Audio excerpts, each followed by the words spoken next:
ओम नमो नारायणाय।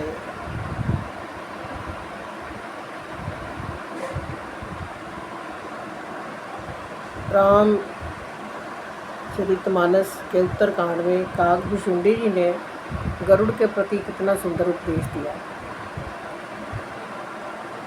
नियम धर्म आचार तप ज्ञान यज्ञ जप दान बेशद पुनि कोटिन करे रुजना जाए हरि यान। काकभुशुंडी जी गरुड़ को कर्म का ही उपदेश देते हैं, क्योंकि गरुड़ ने अपने सेवकपन दास्य भाव को भूलकर श्री राम की सेवा की, जबकि भगवान राम को सेना सहित नागपाश से छुटकारा दिलाया, परंतु इस किए हुए कर्म का उसे अहंकार हो गया। इसी अहंकार ने उसे दर बदर भटकाया। सर्व पक्षियों के शिरोमणि होते हुए भी पक्षियों में नीच गिने जाने वाले काकभुशुंडी की शरण में जाना पड़ा, जहाँ से उसे सदुपदेश मिला। क्योंकि हर एक ज्ञान को प्राप्त करने के लिए, अपनी बुद्धि को संतुलित करने के लिए गुरु की आवश्यकता तो पड़ती है। उन्होंने कहा, हे गरुड़ जी, आप तो राम सेवक हैं। सेवक ने जो भी कर्म किया स्वामी राम का होकर किया, फिर मैं करता क्यों प्रतीत हुआ? यदि सेवक यूँ समझ ले कि मैं ना होता तो भगवान राम सांपों के बंधन से छूट नहीं सकते थे।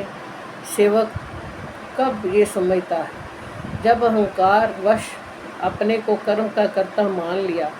इसलिए हे गरुड़ जी, नियम धर्म आचरण तप जप दान इस प्रकार के अनेक शुभ कर्म प्रेम पूर्वक करता रहे तो भी मन के रोग नहीं जा सकते। ये रोग अहंकार वश बढ़ते ही रहे।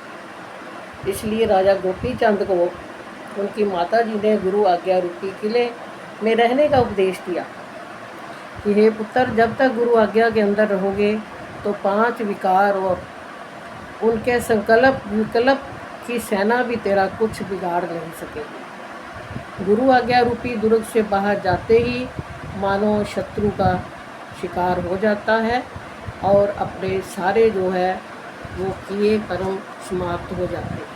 इसलिए गुरु की शरण में रहकर ही हमें गुरु आज्ञा के अंदर रहकर, गुरु रूपी किले के अंदर रहकर हमें अपने कर्म करने हैं, अच्छे कर्म करने हैं।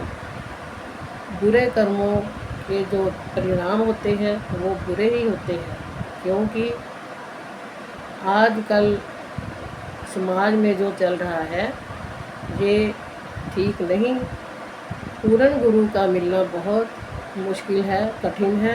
पूर्ण गुरु की तलाश में जाइए, अपने अंदर उस प्रभु को प्राप्त कीजिए, गुरु के शब्द को देखिए और शब्द का सुक्त के साथ मिलाप करवाकर आप अपने श्वासों की सीढ़ी पर चढ़कर अपने प्रभु से मिलाप कर सकते हैं। ओम नमो नारायणाय, ओम नमो नारायणाय, ओम नमो नारायणाय। ओम शांति शांति शांति। ओम।